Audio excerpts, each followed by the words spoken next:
በአንድ ወቅት ኢትዮጵያ የቴክኖሎጂ ተጠቃሚ እንጂ ፈጣሪ መሆን አትችልም የሚለው የተስፋ መቁረጥ መንፈስ ዛሬ በወጣቶች የፈጠራ አቅም እየተተካ ይገኛል። አሁን ላይ እያየን ያለነው ትልቁ ለውጥ ያስተሳሰብ ለውጥ ነው። እኛም መስራት እንችላለን፣ የዓለምን ችግር የሚፈቱ ቴክኖሎጂዎችን ከዚሁ ከኢትዮጵያ ማመንጨት እንችላለን የሚለውን እምነት መገንባት ተችሏል። ኬብል ማስገቢያ፣ ሶኬት መሰኪያ፣ የምትፈልገው ከውጭ የሚመጣውን ነገር ሁሉ አስገብተን እንሰራለን። ከውጭ የሚገባውን አስቀርተናል።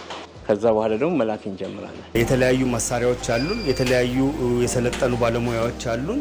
እነሱን በመጠቀም ሞር ትኩረት ሰጥተን እንንቀሳቀሰው ባትሪ ፕሮዳክቶች ላይ ነው። አገልግሎት ሲጨርሱ ነው የሚጣሉት ማለት ነው።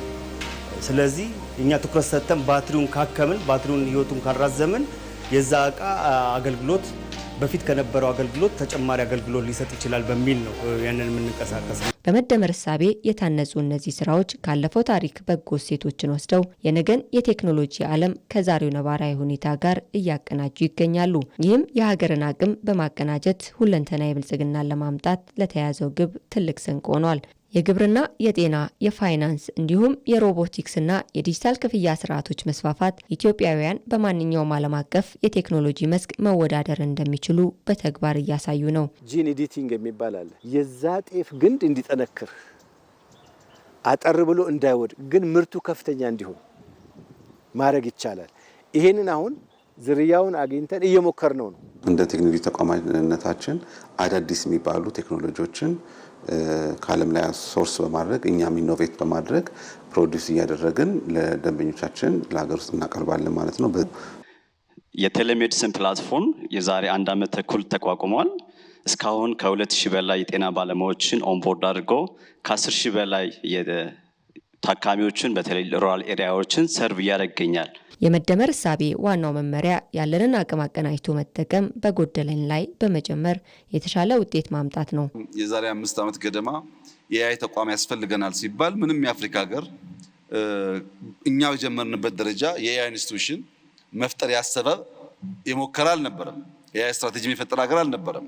እኛም ውስጥ አከራካሪ ጉዳይ ነበር፣ ለምን ያስፈልጋል የሚል። ኤአይ ባይኖር ኖሮ ሁላችሁም እንደምታውቁት ኢትዮጵያ ውስጥ የመጡ መንግስታት ወይም የመጡ ሹመኞች በሙሉ ስለ ሲቪል ሰርቪስ ሪፎርም ያላወራ መንግስት የለም። በየጊዜው ነው የምንሰማው ሲቪል ሰርቪስ ይባል። መሶብን መፍጠር የቻለ ግን የለም። ለምን? ኤአይ አልነበረማ። ኤአይ መሶብን ፈጠረና ያይ ረጅም ጊዜ ተለሞቻችን አሁን ባለበት ደረጃ እንዲሳካ አስቻለ። ሁለተኛ መላን ብትወስድ አንተ እንኳን በደንብ ታውቀዋለህ። መላ ኢትዮጵያ ህዝብ እንዲያውቅ የምፈልገው መላ በኤአይ የተሰራው ልክ እንደ ዲፕሲክ ወይም ቻት ጂቲፒ ያለው ቱል በያዘው ይዘትና አቅም ደረጃ ከቻት ጂቲፒ በምንም አያንስም።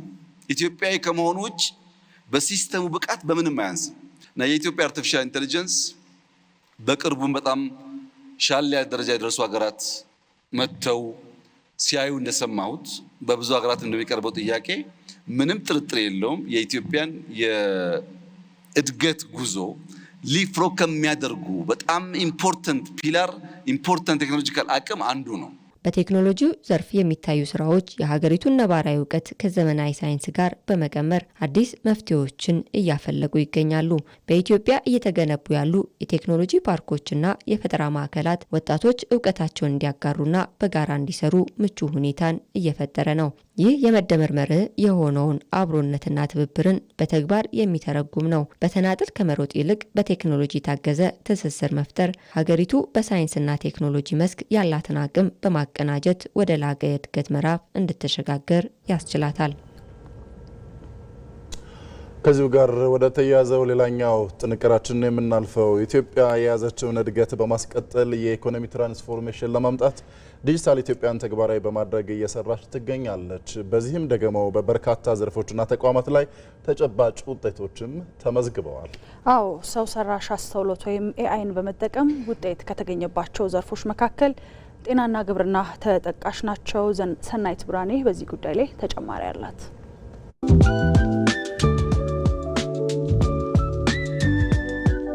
ተመልካቾቻችን አሁን የሚገኘው በኢትዮጵያ የአርቲፊሻል ኢንተለጀንስ ኢንስቲትዩት የሾው ሩም ውስጥ ነው። እንደሚታወቀው የኢትዮጵያ የቴክኖሎጂ እድገት ዘገምተኛ እንደሆነ ይታወቃል። አሁን ላይ ግን በመንግስት በተሰጠው ልዩ ትኩረት የኢትዮጵያ የዲጂታል ቴክኖሎጂ አጠቃቀም ከዘገምተኝነቱ ወጥቶ ኤአይ ደረጃ ላይ ደርሷል። በቴክኖሎጂ በመታገዝም የተለያዩ ስራዎች እየተከናወኑ ነው የሚገኘው። በቴክኖሎጂ በመታገዝ ግብርናው፣ ጤናና ደህንነት ተቋማት ምን አይነት አገልግሎቶችን እየሰጡ ይገኛሉ የሚለውን ደግሞ እንቃኛለን። እንዴት አለሽ? ታዲያስ እንኳን ደህና መጣችሁ። ተስፋዬ ዘውዴ ይባላለሁ። የኢትዮጵያ አርቲፊሻል ኢንተለጀንስ ኢንስቲትዩት የኮሚኒኬሽን ጉዳዮች ዳይሬክተር ነኝ። አጠቃላይ በዚህ ኢንስቲትዩት ውስጥ ሾሩም ላይ የምንመለከታቸው የአርቲፊሻል ኢንተለጀንስ ቴክኖሎጂ በምን ዘርፎች ላይ ነው ህይወትን በሚያቀል የምርምር ስራዎች እየተሰሩ ያሉ ውጤቶችን እንመልከት። በግብርና ላይ የሰራናቸው ስራዎች የቡና ቅጠል በሽታ ልየታን ኮፊኔት ይሰኛል። የቡናውን ቅጠል ፎቶግራፍ አንስተን ወደ ሞዴላችን አፕሎድ እናደርጋለን ወይም እንጭናለን ማለት ነው። ከዛም ያ የቡና ተክል ጤናማ ነው ወይስ ችግር አለበት? ችግር ካለበትስ ሲቪሪቲው የጉዳት መጠኑ ምን ያህል ይሆናል? ይህ የምርት መጠን መቀነስን የሰብሉን ጤናማነትም ደግሞ ለማወቅ ያግዛል ኤአይ ማለት ነው። ግብርናን እያየሹ እንዳለሽው በድሮን ቴክኖሎጂን ታግዞ በስልኮቻችን ማሳውን ማየት ማወቅ የሰብልን ምርትና ምርታማነት ማሻሻል ላይ ትኩረት አድርገን ነው የምንሰራው። እነዚህ የምታያቸው እንግዲህ በቡና ቅጠል በሽታ ላይ ባለሙያዎች የሚያደርጉትን ምርምር ግብርናው ላይ እነዚህ ቴክኖሎጂዎች ተሞክረው ያስገኛቸው ውጤቶች ካሉ እነሱ በግብርና ላይ የሰብል ምርትና ምርታማነት ማሻሻል የምንችልባቸውን የሰብሎችን ጤንነትን ማወቅና መለየት ብቻ ሳይሆን የአፈር ለምነትን ዌዘር ኮንዲሽን ወይም ደግሞ የአየር ንብረት ሁኔታን አይተን ምን አይነት ሰብሎች በምን አይነት ጊዜ ቢዘሩ ምን አይነት ምርት ያስገኛሉ የሚሉትን የምንመለከትባቸው የማዳበሪያ መጠጥኖችን እያንዳንዱን ማወቅ እንችላለን። ስለዚህ የምርት መጠን መቀነስ ወይም ይልድ ሎስን መቀነስ እንችላለን። እንደ ቡና ያሉ ደግሞ ለሀገራችን ኢኮኖሚ ከፍተኛ ሚና የሚያበረክቱት የኮፊኔት ምርታችን ደግሞ ወይም የኤአይ ስርዓታችን የቡናውን ቅጠል ብቻ ተመልክተሽ በሽታውን ማወቅ መቻል ማለት በፍጥነት በሽታው እንዳይዛመት እንዳይራባ፣ ሌሎች የቡና ተክሎችም እንዳይጎዱ፣ የምርት መጠናቸው እንዳይቀንስ ወቅቱን የጠበቀ ትሪትመንት ማድረግ እንድንችል እያገዘን ይገኛል። እንግዲህ እዚህ ደግሞ በተወሰነ መልኩ በጤናው ዘርፍ ላይ ያለውን የሰው ሰራሽ አስተውሎት ቴክኖሎጂ ጠቀሜታ እንመለከታለን። የመጀመሪያው ኤአይ ቤዝድ ብሬስት ካንሰር ዲቴክሽን ሲስተም ይሰኛል። ይህ በተለይ ሴቶች እናቶቻችን ላይ የጡት ካንሰር ገዳይነቱ ከፍተኛ ነው። በተለይ ማሞግራፊ ኢሜጅ ጡት ከተነሳ በኋላ ያንን በአግባቡ አንብቦ ካንሰር አለ የለም የሚለውን መለየት የሚችሉ ባለሙያዎቻችን በቁጥር አነስተኛ መሆናቸው ጉዳዩን የከፋ ያደርገዋል። በኤአይ ታግዞ ካንሰር መኖር አለመኖሩን ይለያል። ለምሳሌ ይህ የምትመለከችው የማሞግራፍ ኢሜጅ እንደዚህ አይነት ቦታዎችን የሲቪሪቲ ሌቭላቸውን እየለየ ካንሰር መኖር አለመኖሩን ይለይልናል። እዚህ ጋር የምትመለከችው ያው የስኳር በሽታን ነው የሚለየው። እንደምታየው ፖፑላር አርቲካሪያ ይባላል ይሄ ህመም። ስኬቢስ እና አቶፒክ ደርማታይት የሚባሉ በሽታዎችን በዚህ ኤአይ ቤዝድ ስኪን ዲዚዝ ዲያግኖሲስ አማካኝነት ማየት፣ መለየት፣ መመርመር፣ በሽታን ማወቅ ለበሽታው መፍትሄ የሚሆን መድኃኒትን እስከ መስጠት ወይም ትሪትመንት ድረስ ይቀጥላል። የብሬን ቲዩመር ዲቴክሽን ሲስተም አስገራሚ የሚያደርገው አንድ ሰው ኤምአርአይ ኢሜጂንግ ውስጥ ቢገባ እስከ 250 የሚደርሱ ኢሜጆች ወይም ምስል ይነሳል ጭንቅላታችን። ያንን ምስል አይቶ እያንዳንዱን ራዲዮሎጂስቱ እዚህኛው ስላይስ ኦፍ ኢሜጅ ላይ ቲዩመር ወይም የጭንቅላት እጢ አለ ብለው ይለያሉ። ለምሳሌ 196ኛው ስላይስ ላይ ቢኖር ቲዩመሩ የሚገኝበት 195ቱ ግን ለራዲዮሎጂስቱ ድካም ናቸው። ያን ያህል ማየት አይጠበቅበትም ነበር። ኤአይ ግን ዊዝን ፍራክሽን ኦፍ ሚኒት ወይም በደቂቃዎች ሽርፍራፊ ማለትም በሰከንዶች መለየት ይችላል። ቶሎ ከታወቀ ሕክምናው ደግሞ ትሪትመንት ይሰጣል። እያልን ያለነው ኤአይ የሰው ልጅ አይተካም፣ ሐኪሞችንም አይተካም። የሐኪሞችን ፍጥነት፣ ጥራት፣ አገልግሎት አሰጣጥ አቅም ያጎለብታል። ታማሚ በፍጥነት በሽታውን እንዲያቅና እንዲታከም ያስችለዋል። ጤናማ ዜጋ ያላት ሀገር ደግሞ አምራች ዜጋ ትሆናለች። ደህንነት ላይ ምን አይነት ስራዎች ተሰርተዋል? ተግባራዊ የሆኑ ውጤት እየተገኘባቸው ያሉትን ለምሳሌ ይህንን አፕ ብንመለከት ኢኤፍፒ አፕ ይሰኛል። ስካን አድርገን በቀላሉ ስልካችን ላይ ልንጭነው እንችላለን። የኢትዮጵያን ፌዴራል ፖሊስ አፕ ዛሬ ሺዎች እየተጠቀሙት የሚገኙ ወንጀልን በመከላከል ሂደት ውስጥ ዜጎችም ኢንጌጅድ የሚሆኑበት የሚሳተፉበት ነው። እንዴት? ፎቶግራፎችን እናነሳ እንችላለን፣ ቪዲዮዎችን፣ ኦዲዮም፣ ዌብ ሊንክ አሊያም ፋይሎችን አፕሎድ እናደርጋለን። በዛም መከታተል ሁሉ እንችላለን። ዲጂታል ኢትዮጵያ 2030ን እውን ለማድረግ ደግሞ የኢትዮጵያ አርቲፊሻል ኢንተለጀንስ ኢንስቲትዩት በልዩ ትኩረት ይሰራል። መጀመሪያ በሰው ኃይል ልማት ላይ በተለየ ሁኔታና በተደራጀ መልኩ እንሰራለን። እንደምታውቂው ሀገራችን በርካታ ወጣቶች ያሏት ሀገር ነች። እነዚህን ወጣቶች ደግሞ ቴክኖሎጂን እንዲያውቁ፣ እንዲማሩ ብሎም ተመራምረው ችግር እንዲፈቱ ለማድረግ በትኩረት እንሰራለን። ስታርታፖችን በመደገፍ በኩል በተለይ ኤአይ ላይ የሚገኙ ስታርታፖችን በልዩ ሁኔታ መደገፍ የሚያስችለን የኤአይ ስታርታፕ ማዕከል አቋቁመናል። እነሱ ተመራምረው ያላቸውን ፕሮዳክቶቻቸውን ከሀሳብ ጀምሮ እስከ ምርት ድረስ እስከሚሄዱ ድጋፍ ይደረግላቸዋል። ይህ ብቻ አይደለም። ዲጂታል ኢትዮጵያን እውን ለማድረግ በምናደርገው ሂደት የመሰረተ ልማት ዝርጋታውም ተጠናክሮ የሚቀጥል ይሆናል። እንደምታዩ አሁን የዳታ ሴንተራችን በአግባቡ የተደራጀ ነው። ነገር ግን የተለያዩ መሰረተ ልማቶች ዲጂታል ኢትዮጵያን እውን ማድረግ ለሚያገለግሉን የሚያግዙን መሰረተ ልማት ዝርጋታ፣ የሰው ኃይል ልማት ስልጠና፣ የኤአይ ማልማትና ተጠቃሚነትን ማረጋገጥ ላይ በልዩ ሁኔታ እንሰራለን።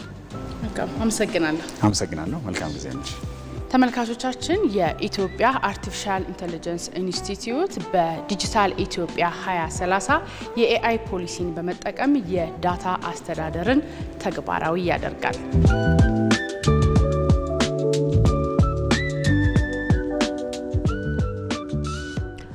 ተመልሰናል። የተወደዳችሁ ተመልካቾቻችን አዲስ ቀንን ከኢትዮጵያ ቴሌቪዥን በቀጥታ ስርጭት እየተከታተላችሁ ትገኛላችሁ። አሁን ደግሞ ከእንግዳ ጋር ቆይታ የምናደርግበት ሰዓታችን ላይ ነው የተገናኘ ነው። ሁለት እንግዶች ስቱዲዮ ይገኛሉ። ዶክተር ስሜነው ቀስቅስ የስቲም ፓወር የኢትዮጵያ ኃላፊ ሲሆኑ የአይ ኮኔክት ፕላስ የስታርታፕ ቢዝነስ መስራች ደግሞ ፊሊጶስ ወንደሰን እዚህ ስቱዲዮ ይገኛሉ። ሁለታችሁንም እንግዶቻችን እናመሰግናለን ስለመጣችሁ። በጣም ነው የምናመሰግነው። እንኳን ደህና መጣችሁ። እንኳን ደህና ቆያችሁ። እናመሰግናለን።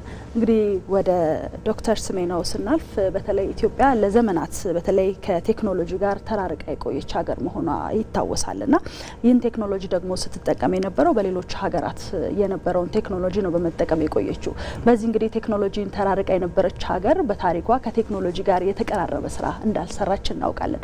አሁን ላይ ያለው ነገርስ እንዴት ይገለጻል? በተለይ ከቴክኖሎጂ ጋር ያለው። አመሰግናለሁ።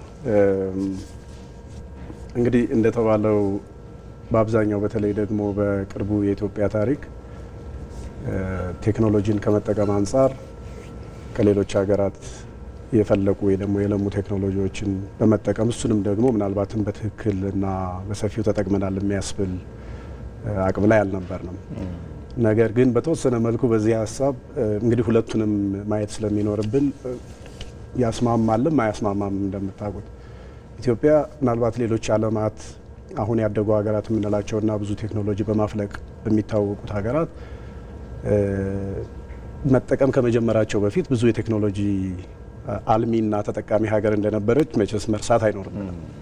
ምናልባትም አሁን የምናያቸው የተለያዩ ቴክኖሎጂዎች በሌሉበት ጊዜ በኮንስትራክሽኑ ብታዩ፣ በስፔስ ሳይንሱ በህዋ ብታዩ ምንለው ማለት ነው፣ ምናልባትም በከዋክብት ጥናት እና በሌሎችም ባህላዊ እውቀቶች ሕክምናም ሆነ በግብርና በተለያዩ ዘርፎች ቀደምት እንደነበርን ሊዘነጋ አይገባም። ነገር ግን እንግዲህ በመሀል ምን አይነት ሁኔታ ውስጥ እንደነበርን ማወቅና መገመት በማንችለው ሁኔታ ዓለም ሲያልፈን የት እንደነበርን ትንሽ ጥያቄ ውስጥ የሚያስገባም ነገር ነው። ነገር ግን አሁን ደግሞ በጣም በተለይ ደግሞ በቅርብ የመንግስት የተለያዩ ኢኒሼቲቮች መነሻ በማድረግ ለሀገር ትልልቅ የሆኑ የቴክኖሎጂ ውጤቶችን በማልማትና በመጠቀም ላይ እንገኛለን። እንግዲህ ከዚህ አንጻር እንደምታውቁት ቀደም ብለን ከለሙ ሀገራት ወይ ደግሞ ካደጉ ሀገራት እንጠቀም የነበሩ ቴክኖሎጂዎችን አሁን በሀገራችን ልጆች የእኛን ነባራዊ ሁኔታ ባገናዘበ እና ምናልባትም ደግሞ የሀገርን ሀብት ወይ እውቀትም ሆነ ሀብት እና ዴታ የምንለውን ነገር መረጃዎችንም በራሳችን ማዕቀፍ እንድንይዝ የሚያስችሉ አቅሞች ተፈጥረዋል።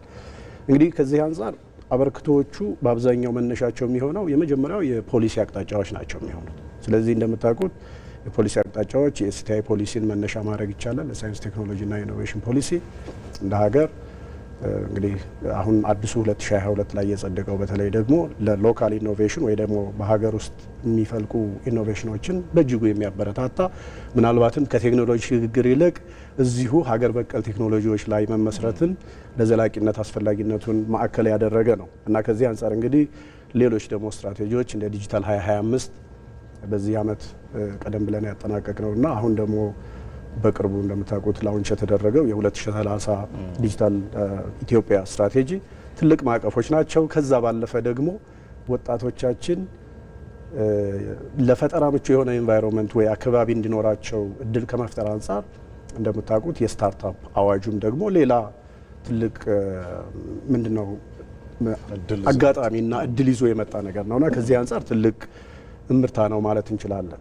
በሌላ በኩል የመሰረተ ልማት ዝርጋታው ደግሞ ሌላ ትልቅ እድል ነው። እንደገና እንደምታውቁት በቴሌኮም ዘርፉ በኤሌክትሪክ ሰፕላዩ ለማኒፋክቸሪንግም ለትንንሽ ስታርታፖችና ለትልልቅ ኢንዱስትሪዎችም ትልቅ አቅም ይዞ የመጣ ከዛም አልፎ ደግሞ ከአንድ በላይ የቴሌኮም ፕሮቫይደር መኖሩ ሳፋሪኮምን ጨምሮ ማለት ነው በኢትዮ ቴሌኮም በተጨማሪና በሌላ መልኩ ደግሞ ምናልባት የሀገር በቀል ፈጠራዎች ማደግ ደግሞ ሌላ እድል ፈጠረ ማለት ነው።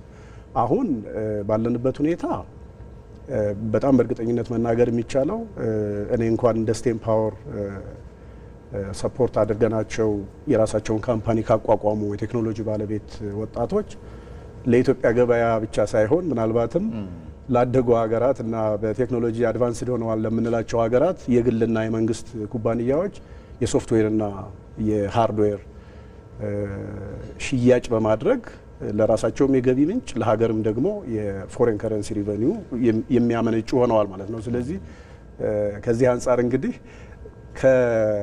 ከተጠቃሚነት ሌሎች አምርተውልን ከመጠቀም ለራሳችን አምርተን መጠቀምን ከዛም አልፈን ደግሞ ሌሎች ሀገራት በመሸጥ ሀብት የምናመነጭበት አጋጣሚ ተፈጥሯል ማለት ይቻላል። ስለዚህ ያለፈንን ወደ ማካካስ ሩጫ ላይ ነው ያለነው። ምንም አማራጭ የለም። ጥሩ እንመለሳለን ዶክተር። አሁን ደግሞ ወደ ፊሊጶስ እንጣ።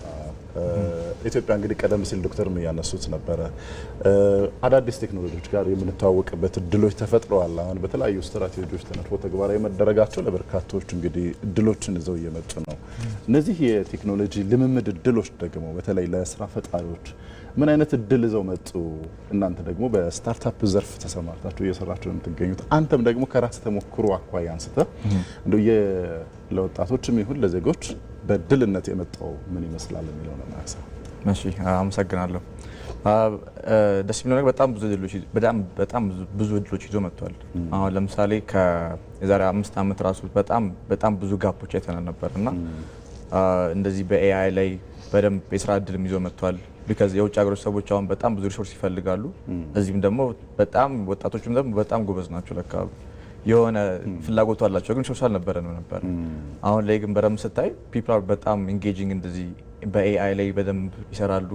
የራሳቸውንም በደንብ ስታርታፓቸውንም በደንብ ይሰሩበት ነው። ቢካዝ ድሮ አሁን ለምሳሌ በጣም ይከብድ ነበር። የሆነ አንድ የማይችል ሰው ኮድ አድርግ ብትለው አይችልም። አሁን ላይ ግን ኮድ አድርግ ብትለው የሆነ አትሊስት የሆነ የሚፈልገውን ነገር ያሳያል እና ለክላይንት የሚያደርግ በቃ ኮድን ባታደርግም እንኳን የሆነ ማሳየት ከቻልክ ለስራ ሌላ ጥሩ ነገር ያመጣል። ስለዚህ ያመጣው እድል በጣም ጥሩ ነው። እኛም ቴክኖሎጂ ለወጣቶቹ እንደ አዲስ የስራ አማራጭ የሆነ መጥቷል ማለት እንችላለን። በደንብ አሁን ብዙ ሰዎች ራሱ አሁን በቃ ስለ ኤአይ እና በደንብ እያወቁ ነው። እንደውም they're more interested ምንድነው ይሄ ምንድነው በጣም ያጠናሉ ያነባሉ። ሶሻል ሚዲያ ላይም ደግሞ በጣም ኢንፎርሜሽን በዝቷል። እንደ ድሮ በጣም አክሰሰብል አልነበረም አይደለ? አሁን ላይ ግን በስልክ መማር ትችላለህ። እንደገናም ደግሞ ማን በቃ ሰውም ኢዚየር አክሰስ በጣም ኢዚየር ማግኘት ይችላል። ስለዚህ ቁጭ ለቤት ማንበብ ይቻልክም ሆነ ሪሶርስንም ቴክኖሎጂን ካገኘክ በደንብ ለስራም ጥሩ ነው፣ ለስታርታፕም ጥሩ ነው። ሰውም ኢዚየር ነው የሚሆንላቸው። ፊሊጶስ ወደ አንተ እንመለሳለን። እስኪ ዶክተር ወደ እርስዎ ልመለስና በተለይ አሁን ዲጂታል 2030 ለኢትዮጵያ የነጓን ኢትዮጵያ እንግዲህ መጻኢ ዕድል በማመቻቸት ረገድ በተለይ በሳይንስ እውቀት ላይ ተመሰረተች እንድትሆን የሚያደርግ እንደሆነ ምንም ጥርጥር የለውም። ከዚህ ቀደም የነበረው ወይም ደግሞ አንችልም የሚል አሮጌ መንፈስን መላበስ እንደ ኢትዮጵያን ከዚህ ቀደም ነበረብንና አሁን ይህንን መንፈስ ደግሞ ወደ ጎን ትቶ ከመውጣት አንጻር ምን የሚቀይር ነገር አለ? ምንስ ይዞ ይመጣል የሚለውን በደንብ አጽንኦት እንስጥበት። የሚመስለኝ እንግዲህ ሁላችንም እንደምናውቀው እንችላለን የሚለውን ምናልባት መንፈስ እኔ ኢትዮጵያ ለዓለም ያጋራች ሀገር እንደነበረች መዘንጋት አይኖርብንም። መቼም መጀመር ካለብን ምናልባት የውጭ ሀገር ወረራን በመመከትና ጥቁር ዜጎች በሀገራቸው በሌላ አካል መገዛት እንደሌለባቸውና መከላከል ነጮችን የበላይነት መቀበል እንደማይችሉ ለዓለም ያስተማርን ሀገር ነን። ስለዚህ እንችላለን የሚለው መንፈስ ወይ አንችልም የሚለው ነገር ድሮ አልነበረም። በተወሰነ መልክ እንግዲህ ቅድም ካልነውም ጋር የሚያያዝ በመሀል ላይ ግን በተለይ አዳዲስ ቴክኖሎጂዎችን በማልማትና በመጠቀም ዙሪያ እንደተባለው የራሳችን የሆነ ውስንነት ነበር። ከዛ አንጻር እንግዲህ አሁን በተለይ ደግሞ ወጣቱ ትውልድ እንደምናየው ከአባቶቻችን ተምረን በሚል ብንወስደው መልካም ነው። አንችልምን ሰብረናል የሚል ግንዛቤ ነው በእኔ በኩል ያለው። ከዚህ አንጻር እንግዲህ ማሳያ የሚሆኑትን ነገሮች ማየት ይቻላል። በተለይ ደግሞ በስኬት ያጠናቀቅናቸው የተለያዩ ፕሮጀክቶች እርግጥ ያልነው ቴክኖሎጂ ልምምድ ላይ ነው ዶክተር። ልክ ነው። እንትን ነው የተሳሳተ አመለካከት አንችልም ሳይሆን የተሳሳተ አመለካከት አንዳንዴ ቴክኖሎጂዎችን፣ ፈጠራ ነገሮችን፣ ዘመናዊነትን እንደው ለውጮቹ የመስጠት አይነት እሳቤዎች ነበሩ። እንደዚህ የተሳሳቱ ተረኮች ልክ ነው መነሻ ይሆነናል ነው እንጂ አሁን ፎከሳችን እንደተባለው ቴክኖሎጂ ላይ ነው። ግን የአያት ቅድመ አያቶቻችን ለዓለም ያበረከት ነው የተለያዩ የእንችላለን ሀሳቦች መነሻ ይሆኑን ነበር። ከሌላው ዓለም ምናልባትም እኛ የተሻለ እድል ነበረን አልተጠቀምነውም የሚለውን ለማሳየት ነው እንጂ እንደተባለው ይሄ ቴክኖፎቢያ የሚባለው ነገር ቴክኖሎጂን የመድፈር አቅም ወይ ፍላጎት በተወሰነ መልኩ የገታ የነበረበት ሁኔታ አለ። አሁን ግን ማሳያ የሚሆኑን በትክክል ተጨባጭ ነገሮች አሉን። ለምሳሌ ማየት የምንችለው ከዲዛይን ጀምሮ የኮንስትራክሽን ስራዎችን፣ ቴክኒካል የሆነውን የማኔጅመንት ስራዎችን፣ ኢቭን የፋይናንስ አቅምን በራስ አቅም መፈጸም እንደሚቻል ያሳየን የኢትዮጵያ ታላቅ የህዳሴ ግድብ ትልቅ የቴክኖሎጂ ማሳያ ነው። ለኔ እንደ ሀገርም ትልቅ ኩራታችን የሆነና ያ በሀገር ልጆች የተሰራ እንግዲህ ከዲዛይኑ እንዳልኩት የማኔጅመንቱን የፕሮጀክት አመራሩን በተመለከተም ፋይናንስን በራሳችን አቅም ትልልቅ ፕሮጀክቶች በተለይ ታዳጊ ሀገራት ከሶስተኛ ወገን እርዳታ ውጭ መፈጸም አይችሉም የሚል አይነት አንደርስታንዲንግ ነበር። ያንን የሰበርንበትና ለሌሎችም ሀገራት ለካ በውስጥ አቅም ይቻላል የሚለውን መንፈስ የምናጋራበት ሆኗል፣ ከኛም አልፎ ማለት ነው። ከዛ አንጻር ስኬታማ ነበር። በሌላ አባባል ደግሞ ኢመርጂንግ ቴክኖሎጂዎችን ስናይ እንደ ኤአይ እንደምታዩት መንግስት ደፍሮ የአርቲፊሻል ኢንቴሊጀንስ ወይም ደግሞ የዚህ ሰው ሰራሽ አስተውሎት የሚባለውን ተቋም በቅርብ ጊዜ በመመስረት በአጭር ጊዜ ግን ደግሞ እንዳያችሁት በጤና በግብርና እና በሌሎች ዘርፎች እምርታዊ ለውጥ ያመጣ ወጣቶቻችንን ደግሞ እንደተባለው ለካ እንችላለን እኛም ይሄ በተለያየ ሚዲያ የምናየው ሌላ የሚካሄደው ነገር ለካ እኛም ጋር ማድረግ ይቻላል በእኛ ልጆች የሚለውን መንፈስና ወጣቱም ለዛ ኢንስፓየር እንዲሆን እድል የፈጠረ ነው ማለት እችላለሁ። እንግዲህ ከሌላው ዓለም አንጻርም በህዋ ሳይንስም በሌሎችም ዘርፎች እንዳያችሁት ለምሳሌ እንግዲህ በኢትዮጵያ ለመጀመሪያ ጊዜ ከተወሰኑ ዓመታት በፊት የራሳችንን ሳተላይት ማምጠቅ ችለናል እንደምታስታውሱት። ይሄ ትልቅ አቅም ነው እና ደግሞ እንድንችላለን የሚለውን መንፈስ የተከለ ነው ብዬ ነው የምወስደው። ከሌላ አንጻር በትምህርት ዘርፉ ደግሞ በተለይ በቅርብ ጊዜ በሚባል ደረጃ የስቴም ኤጁኬሽን የሚባለው ሳይንስ፣ ቴክኖሎጂ፣ ኢንጂነሪንግ እና ማቴማቲክስ ትምህርቶችን ከትምህርት ስርዓታችን ጋር ኢንተግሬት በማድረግ ወጣቶች ከህፃነታቸው ጀምረው ወይ ልጆች ከህፃነታቸው ጀምረው ቴክኖሎጂ ጋር እንዲላመዱ እናም ደግሞ የአካባቢያቸውን ችግር በቴክኖሎጂ እንዲፈቱ ከማበረታታት አንጻር ትልቅ ሚና የተጫወተ ነው ማለት ይቻላል። ከዚህ አንጻር እንግዲህ እንደምታውቁት በየአመቱ የታለንት ልማት በተለያዩ ዘርፎች በአርቲፊሻል ኢንቴሊጀንስ፣ በሳይበር ሴኩሪቲ፣ በህዋ ሳይንስ ወይም ስፔስ ሳይንስ በሚባለው እና በሌሎችም በፋርማሲ እና ሌሎችም እንደ ሀገር የታለንት ልማት እየተደረገ ይገኛል እና ይሄ ነገር ትልቅ ምርታ ነው። በሌላ መልኩ ደግሞ የስራ ፈጠራን ማየት እንችላለን። አንተርፕረነርሺፕ የምንለው የእንችላለን መንፈስ ቅድም ያነሳሁት ለኢትዮጵያ ገበያ ለኢትዮጵያ ችግር መፍቻ ሳይሆን ቴክኖሎጂን ኢቭን ለሌሎች ሀገራት ሸጠን ሶፍትዌርና እንግዲህ እስከ ቅርብ ጊዜ ሶፍትዌሮችን ከሌላ ሀገር እያመጣ እንጠቀም ነበር ተውትና የፋብሪካ ውጤት የሆነውን ሃርድዌር። አሁን ግን ሃርድዌርም ሶፍትዌርም ለሌሎች ሀገራት ኤክስፖርት የምናደርግበት ደረጃ ደርሰናል። ይሄ ስለዚህ እንችላለን የሚለውን መንፈስ ኦልሬዲ በህብረተሰቡ ውስጥ ሰርጿል የሚል እሳቤ ነው ያለኝና አብዛኛው ለወጣቶቻችን እድል የማግኘት ችግር ካልሆነ በቀር ወይም ኦፖርቹኒቲ የሚባለው አክሰስ የሚባለው ካልሆነ በስተቀር በተለይ እንደ ስቴም ፓወር አሁን እኛ ኢንሳይድ ኤቭሪ ቻይልድ ኢዝ አ ሳይንቲስት ይላል ሞቷችን እያንዳንዱ ህፃን ውስጥ ሳይንቲስትነት አለ። የሚጠብቀው ምንድነው? ያንን ውስጡ ያለውን ሳይንቲስት እንዲያወጣ ምቹ ከባቢ መፍጠር ብቻ ነው። እድሉን ነው። በቃ እሱን ካደረግን በእርግጠኝነት ከዚህም የተሻለ ማስመዝገብ እንችላለን። ስለዚህ አንችልም የሚለው ሀሳብ ድል ተነስቷል። ጥሩ፣ ወደ ፊሊጶስ እንመለስ።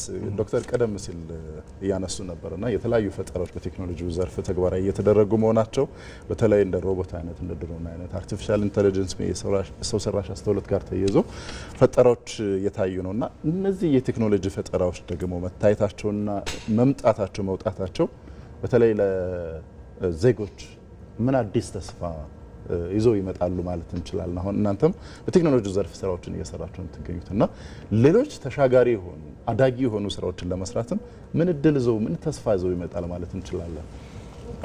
እንደውም ብዙ እድሎች አሉት። አሁን ለምሳሌ እንደዚህ ማኑፋክቸሪንግ ላይ ምናምን በደንብ ሲገባ ደግሞ በጣም ስራ የሚያቃልልና ፕሮሰሱንም በጣም ያፋጥናቸዋል። እነዚህ ነገሮች ስራ ላይ በደንብ ሲውሉ ደግሞ የሰውም እንኳን ወርክ ምንድነው ጆብ ኦፖርቹኒቲ ሊከፍትም ይችላል። ስለዚህ እንደዚህ ኢቭን ድሮኖች አሁን ለምሳሌ ካየ ደግሞ ትንሽ ቆይቶ ወደ አግሪካልቸር ላይ መግባትም አይቀርም። የሆነ ስካንም እያረግ ምን እያረግ የሆነ ፊልዶቹን በደንብ እያየ ምናምን በደንብ ኢንፎርሜሽን ማግኘት ይቻላል። ሰዓትን የሚቆጥብላል። እንደገናም ደግሞ ሞር ኦፍ በቃ የሆነ ፕሮዳክቲቭ የሆነ ነገር ታገኝበታለህ። ስለዚህ እንደዚህ አይነት ነገሮች በመምጣታቸው ብቻ በትንሹ የሰዓትን መቆጠብና እድል መፍጠር ከቻለ እንደዚህ ሞር ኦፍ ለሀገርም ጥሩ ነው ብዬ አስባለሁ። አሁን እናንተ ለስራ ላይ ወደ ስራ እንደገባችሁ የሚቸግራችሁ ነገር ምንድነው አሁን ላይ እና እነዚህ ቴክኖሎጂዎች መምጣታቸው ያንን ችግር በመቅረፍ ደረጃ የሚኖራቸው ሚና ምንድነው? ኦኬ አሁን ለምሳሌ ጀስት በኤአይ ካየክ እንደ አማካሪ ብለህ ታስባለህ። ወደ 1 ሚሊዮን ሰዎች ጭንቅላት ብለህ አስበው። ሰው ቁጭ ላይ ስታማክረው የተለያየ አንግል ነው የምታየው። አሁን እኔ ማላቃቸው ፊልዶች ይኖራሉ። ስለዚህ ለማወቅ ከፈለኩኝ እንኳን በጣም ብዙ ማማከርም ይችላል። ወገንም ደግሞ በስልክ ቁጭ ብዬ ያን ሰው እንደማማከር ብለ ማሰብ ትችላለህ። የተለያየ ሀሳቦችን ያማከርክ የተለያየ አይዲያዎችን እያሰበሰብክ ለስራም ጥሩ ነው። እንኳንም ደግሞ ኢቨን ላንተ ሙቀትም ማግኘት ትችላለህ። ስለዚህ ለአዲስ ስራ ፈጣሪዎችም ራሱ የማያውቁትን ነገር የሚጎልብኛል ብሎ ካሰቡ ዝሞር በስልካቸው ማግኘት ይችላሉ። ስለዚህ እንደዚህ እያደረግን ለስራችን በጣም ያፋጠናልናል። አሁን 2 ዓመት የሚፈጅብን አትሊስት በ4 ወር በ5 ወር መጨረስ ትችላለህ። በቀጣይ ምን ቢሰራ ጥሩ ነው በዚህ ዘርፍ ላይ ታስባለህ? ለምሳሌ አሁን እናንተንም ስራ የበለጠ መወር ለማቀላጠፍ አዳዲስ ደግሞ ወደዚህ ዘርፍ የሚገቡ ወጣቶችም ደግሞ ሳይቸገሩ እንዲገቡ ለማስቻል ምን ቢሰራ ብለህ ታስባለህ? አሁን ላይ አይ ቲንክ በደንብ የተሰራ ነው ብዬ አስባለሁ። ላይክ ስታርታፕ አክቶችም አሉ። የተለያየ ላይክ ለኢንቫይሮንመንት ለኢኮሲስተሙ በጣም ድጋፍ የሚደረገለት ነው። እነዚህ ስታርታፕ አክቶች በተለይ ለስታርታፖች በጣም ይጠቅማል። መጀመሪያ በጣም የሚያስቸግሩ ነገሮች ነበሩ። በጣም ብዙ የሚያስቸግሩ ነገሮች ነበሩ። አሁን ላይ ግን እንደ ስታያቸው ለዎቹም ራሱ ላይክ ስታርታፕን የደገፈና እንደገናም ደግሞ ስታየው ኦኬ እንደዚህ ለመስራት እንቻለ የሚሉ ሰዎችም ይኖራሉ። በጣም ብዙ አንችልም የሚለው ነገር ነበር። ቢካዝ የሆነ ለዎች ምናምን በጣም ብዙ ከባድ ነበር። አሁን እነዚህ ግን ስናይ ላይክ ኦኬ ለሞክረው የሚሉም ሰው አለ። ስለዚህ የተለያየ ሰዎችንም እየመጡ የሆነ ብዙ እድል ይፈጥራል ብዬ አስባለሁ። ዶክተር አስቀድመን ስንገልጽ እንደነበረው በተለይ ስቲም ፓወር ቴክኖሎጂን ከማለማመድ ባሻገር በተለይ ዲጂታል ኢኮኖሚውን ከማፋጠን አኳያ ከፍተኛ አስተዋጽኦ እንዳለው ይታወቃልና በተለይ እንደነዚህ አይነት ልምምዶችን ኢትዮጵያን የት የሚያደርስ ይሆናል? መልካም እንግዲህ በዲጂታል ትራንስፎርሜሽን እንደተባለው ዘግይተንም ቢሆን ዞሮ የዲጂታል ኢትዮጵያ 2025ን ሴት አድርገን እንግዲህ 2020 ላይ ጀምረን ላለፉት 5 ዓመታት እንዳያችሁት ምናልባት የ2025 አፈጻጸምና የ2030 እንደዚሁ ደግሞ እቅድ ሲቀርብ በጣም የሚገራርሙ ውጤቶችን ማሳካት ችለናል። በሪፖርትም ባናየው በዴይ ቱ ዴይ በቀን ከቀን የማህበራዊ መስተጋብራችን የምናያቸው ብዙ የዲጂታል ትሩፋቶችን ማየት ችለናል። የዛም ተጠቃሚ መሆን ችለናል። እንግዲህ ከዚህ አንጻር ትልቅ ምርታ ነው ብዬ ነው እኔ የምወስደው። ነገር ግን የዲጂታል ኢኮኖሚ ግንባታ እና መዳረሻዎችን ስናይ አንደኛው እንደ ማሳያ ማየት የሚቻለው በተለይ ደግሞ ቀልጣፋ የሆነ የመንግስት አገልግሎት መፍጠር። እንደምታውቁት ነው በየቢሮው ሄዳችሁ በዚህ ፌስ ቱ ፌስ ወይ በአካል ሄዶን መስተናገድን መነሻ ያደረገ ረጃጅም ሰልፎች፣ ከዛ ደግሞ ምናልባትም ሰራተኞችን ወይ ደግሞ ሲቪል ሰርቫንት የሚባሉትን ላላስፈላጊ የኮራፕሽን ቴምፕቴሽን ወይ ምንድነው በተገናኘው ቁጥር ሰው ከሰው በተገናኘው ቁጥር አላስፈላጊ ግብይት ወይ ደግሞ የገንዘብ ትራንዛክሽኖችን ሁሉ በር የሚከፍትና አላስፈላጊ የእንግልትና ከመንግስት ጋር ደግሞ ህብረተሰቡ እንዲራራቅ እድል የሚፈጥር ነው። ስለዚህ የዲጂታል ኢትዮጵያ ኢኒሺዬቲቮች ወይም ዲጂታል ትራንስፎርሜሽንን ስናስብ ምናልባትም በተለይ ኢገቨርንመንት የሚባለው ወይም ኢመንግስት የምንለው ማለት ነው ዲጂታል ሲሆን ወረቀት አልባ ምናልባትም ደግሞ በአካል መገኘት ሳይኖርብህ የትም ቦታ ሆኖ የምንፈልጋቸውን የመንግስት አገልግሎቶች ማግኘት ስንችል እነዚህ ኮራፕሽኖች ከጊዜ አንጻር ፕሮዳክቲቭ መሆን ረጅም ጊዜ ከመፍጀት አንጻር ከመጉላላት የሚያድንና ምናልባትም ዲጂታል ትራንስፎርሜሽናችንን እውን የሚያደርግ መንግስትና ማህበረሰቡን ደግሞ የበለጠ የሚያቀራርብ ትልቅ እድል ነው ብዬ ወስዳለሁ። በሁለተኛ ደረጃ ይዞ የሚመጣውና መዳረሻ ብዬ የማስበው ካሁን በፊት የሌለ በተለይ ደግሞ የባንክ ሰርቪስ እድል የሌላቸው የገጠሩ ማህበረሰብ ምናልባትም የራሱ የሆነ ቻሌንጅ ቢኖረውም አሁንም የዲጂታል አካታችነትን ወይ ደግሞ የፋይናንስ አካታችነት በተመለከተ ትልቅ እድል ይዞ የሚመጣ ነው። የሞባይል ባንኪንግን ብንመለከት ሌሎች የተለያዩ የዲጂታል ፋይናንስ ኢንክሉዥን ሜካኒዝሞችን ብናይ ትልቅ እድል ነው ብዬ ነው የምወስደው እና ይሄ ምንድነው የምንለው አካታችነት የምንለው በገጠርና በከተማ በሴትና በወንድ ምናልባትም በተማረና ባልተማረ የምንለውን ነገር የዲጂታል ስልጠናዎችን በመስጠት ቤዚክ የሆኑትን ማለት ነው ሁሉንም አድቫንስድ የሆነውን ለፕሮፌሽናል እንተዋለን። ነገር ግን ቤዚክ የሆነውን ፋውንዴሽናል የምንላቸውን ነገሮች ለመላው ማህበረሰብ በማድረስ የዲጂታል አካታችነትን በተለይ ደግሞ ከማረጋገጥ አንጻር ትልቅ አስተዋጽኦ እንደሚኖረው ወስዳለሁ። በሌላ አንግል ምናልባት ማንሳት ያለብን ብዬ የማስበው ከሰው ሀብት ልማትና እንደገናም ደግሞ የዳታ ሀብ ከመሆን አንጻር እንደምታውቁት በቅርቡ መንግስት ትልቅ ኢኒሺዬቲቭ ወስዷል። በተለይ የባህር በር ከማግኘት አንጻር ምናልባት አብዛኞቻችን ልንረዳ የምንችለው የባህር በር ኮሞዲቲ ወይም ሸቀጣ ሸቀጥ ማራገፊያና መጫኛ ምናልባት ወደ ውጭም ወደ ውስጥ መተላለፊያ ልናስብ እንችላለን። በዲጂታል ወርልዱ ደግሞ የባህር በር ሲኖረን አሁን የጅቡቲን ቴሌኮም ተጠቅመን ከጅቡቲ ቴሌኮም የምናገኘውን የኮኔክሽን አቅም የራሳችን የባህር በር ሲኖር ወደ 15 የሚሆኑ ገመዶች አልፋሉ በጅቡቲ። ከዛ ውስጥ አንዱ ሰማሪን ወደ ጅቡቲ ከሚገባው ከጅቡቲ ቴሌኮም ነው። ኢቭን ከዛ ከዋናው መስመር እንኳን ኮኔክትድ አይደለም። ስለዚህ የባህር በር ባለቤት ስንሆን ከዚህ ከምናቀው የሸቀጣ ሸቀጥ ማስወጣትና ማስገባት ባለፈ ትልቅ የዲጂታል ኮኔክቲቪቲ ቱ ዘ አዘር ወርልድ ይሆንና እኛ ደግሞ ትልቅ የዴታ ሀብ ምናልባት በሪጅኑ ወሳኝ የሆነ የዴታ ሀብ ባለቤት የምንሆንበት እድል የሚፈጥር ነው እና ከዚህ አንጻር እንግዲህ እንዳጠቃላይ የጥገኝነትና ያንችልም የሚለውን መንፈስ የምንሰብርበት ከዛም አልፎ ደግሞ አካታችነትንና እንደዚሁም ደግሞ ወጣቶቻችን በራሳቸው ቴክኖሎጂን ዲዛይን በማድረግ በማበልጸግና እንደዚሁም ደግሞ ለሎካልም ለኢንተርናሽናልም ሪጂናል ማርኬትን በመድረስ የራሳቸውን ሮል ይወጣሉ ብዬ ነው የማስበው። ጥሩ ዶክተር ስሜነው ቀስቀስ የስቲም ፓወር የኢትዮጵያ ኃላፊ እንዲሁም ደግሞ ወጣት ፊሊጶስ ወንዶሰን የአይኮኔክት ፕላስ የስታርታፕ ቢዝነስ መስራች ለጊዜያችሁ በማለዳው መጣችሁ ለሰጣችሁን ተጨማሪ ማብራሪያዎች እናመሰግናለን። መልካም ቀን ይሆንላችሁ። እናመሰግናለን። መልካም ቀን።